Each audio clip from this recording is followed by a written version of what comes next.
posternya aneh ya kak? Iya ya, salah tempel gak sih? Oh, pantesan aneh. Banyak lo jadi demo. Enggak, saya mau ke... Mbak, tunggu. Apaan sih ikut-ikut?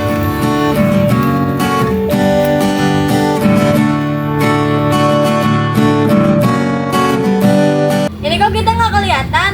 Tahu, ngapa cuma kaki? Oh, loncat. Ayo loncat Ya, ayo lagi, belum pas.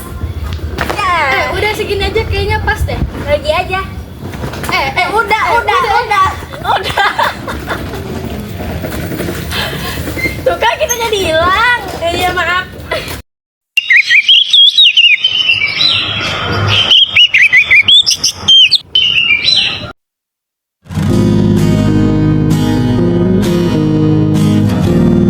Pikir gak, kenapa sih orang-orang bisa sampai turun ke jalan dan ngerusuh di sana? Turun ke jalan gimana? Ya demo, yang rame-rame itu loh. Sebenarnya demo itu bukan hal yang tiba-tiba, bukan juga cuma soal turun ke jalan terus ngerusuh, apalagi sampai mengganggu kenyamanan rakyat. Lah terus? Lah, beda tempat. Demonstrasi itu cara masyarakat nyampein pendapat di ruang publik. Biasanya sih dilakuin rame-rame, karena kalau cuma sendiri bakal susah didengar. Bukan karena ribut. Bukan, lebih ke pengen denger aja. Di dalam kehidupan demokrasi, masyarakat punya hak buat ngomong setuju, gak setuju, atau nuntut perubahan. Tapi kan ada cara lain. Bisa lewat surat atau media sosial. Bisa dibilang ngadu gitulah. Seharusnya sih iya, tapi kenyataan gak selalu sejalan kan? Jadi, demo itu kayak opsi terakhir. Dibilang sih gitu. Pas jalur formal gak ngaruh, ruang publik jadi tempat buat nyampein suara. Aku kira demo itu cuma keramaian dan kegiatan yang gak berdasar. Semua orang mikir gitu nggak sih? Padahal demo itu bentuk komunikasi masyarakat sama yang kebijakan. Lah, balik lagi. Aku nggak telepon lagi. Bersamanya ketika Itu ada perkiraannya. Bu. Iya bu, kenapa? Lah bu, tumben gak jualan? Iya bu, mau arisan ya, makanya tutup lebih awal. Enggak bu, kios saya emang tutup. Kok gitu? Kan ada demo bu. Daripada saya ikut-ikutan, terpaksa saya harus tutup kios saya. Rugi dong. rugi dong. Yang bener aja. Ya pasti, toh saya yang biasanya ngasilin 2-3 juta per hari hasil dari kios saya. Tapi sekarang suami saya lagi nyari pinjaman buat makan. Alah, saya baru ingat ada demo ini. Makanya tadi anak saya nggak jadi pergi kerja gara-gara demo ini. Transportasi dirusak dan terhambat katanya. Waduh, parah ya bu. Saya dengar-dengar juga banyak yang luka-luka. Terus ada yang ketangkep, bahkan ada yang sampai meninggal. Aduh, makin didengar makin serem ya bu demonya. Iya bu, makanya saya nyuruh anak saya nggak ikut-ikutan demo. Serem saya ngedenger omongan Bu Hadi sama Bu Malika. Yaudah ya, saya pulang dulu. Saya mau bilangin ke suami sama anak saya. Jadi teman-teman, demo pemilu tahun 2019 ini terjadi karena ada aksi protes atau kerusuhan yang terjadi pada tanggal 21 sampai 22 Mei 2019 yang terjadi di Jakarta, ibu kota Indonesia, dan sekitar kawasan Tanah Abang, Jakarta Pusat, dan Jakarta Barat atau sekitarnya. Hal ini terjadi karena mantan Jenderal Prabowo Subianto menolak untuk menerima kekalahan dalam pemilu Presiden 2019 dari pertahanan Joko Widodo atau yang lebih dikenal dengan Jokowi.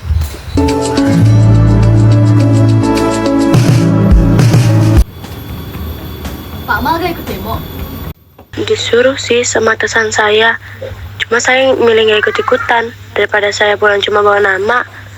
Nanti sedih lagi istri saya. Ya amat sih istri bapak, bahkan istri bapak adanya nangisin BBM-nya naik, data bulanan dikurangin. Saya kudu kerja lebih keras lagi nih. BBM makin naik, biaya hidup juga makin banyak. Aduh. Betul itu. Istri saya juga takut mau kemana-mana, nyuruh saya di rumah aja. Kan demo suka rusuh ya. Kalau gak gitu, ya gak didengar. Semoga aja hasilnya nggak bikin uang di dompet saya hilang ya. Amin. Di tahun 2022 ini terjadi aksi kerusuhan atau aksi protes yang dilakukan oleh massa karena masyarakat menolak kenaikan harga BBM atau bahan bakar minyak. Hal ini dilakukan oleh mahasiswa, buruh, hingga ojek online di berbagai daerah di Indonesia. Sejak sepekan terakhir setelah mantan Presiden Republik Indonesia Joko Widodo mengesahkan kebijakan tersebut pada Sabtu siang 3 September 2022. Medsos dibatasi ya? Iya nih, tadi aku mau live buat jualan, tapi malah nggak bisa. Demo semakin parah, banyak berita hoax yang beredar. Iya lagi, aku mau keluar rumah tapi takut saking seremnya. Iya, demo kali ini emang banyak tuntutannya. Ditambah sama provokasi oknum yang bikin warga makin marah. Saking parahnya, sampai satu dunia tahu tentang demo ini. Iya, aku baru lihat berita itu tadi. Demo udah separah ini, masa nggak dihindarkan sama sekali? Udah banyak loh yang meninggal, dianiaya, bahkan diculik. Kita tunggu aja gimana ke depannya. Aku harap hasilnya bisa meredakan amarah rakyat. Kayak ini aja nih, mati lampu lama banget dia nyala-nyala.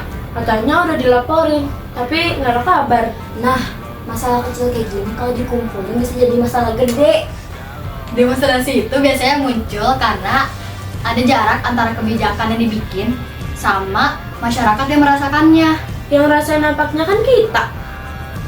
Iya, tapi yang mutusin bukan kita. Ketika aspirasi nggak ditanggepin, orang-orang mulai nyari cara untuk suaranya didengar. Jadi demo itu nggak langsung turun ya? Enggak, ada prosesnya. Biasanya dia waktu dilakuin karena ada kebijakan yang nggak sesuai dan kebijakan yang nggak didukung. Habis itu mulai dia nyari pendapat lewat surat, lewat media sosial dan sebagainya. Kalau nggak digubris atau ditanggepin, Baru rame-rame demo. Iya, karena suara yang bareng-bareng tuh lebih bisa diabaikan. Demo tuh idealnya ada orasi, tertib, juga pasti punya tujuan yang jelas. Jadi kenapa suka panas? karena emosi, situasi, dan respon yang nggak diterima dengan baik. Kalau respon nggak diterima dengan baik, ketegangan mulai muncul yang menjadi dampak. Emang demo bisa langsung ubah semuanya? Gak selalu, tapi Dewa bikin isu kelihatan, terus jadi sorotan. Iya, media ngeliput dan masyarakat jadi tahu. Jadi responnya jadi lebih gede deh. Nana, Bango, ayo, ayo, ayo, ayo, ayo. Ayo, ayo, ayo, ayo. Biasa berkritik sih tanpa berbungkus fiksi.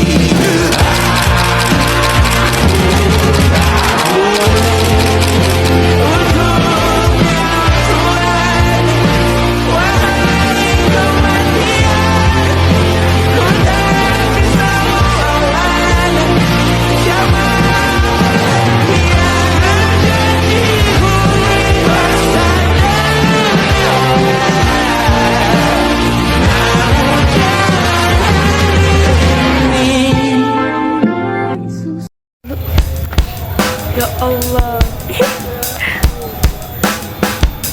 Iya.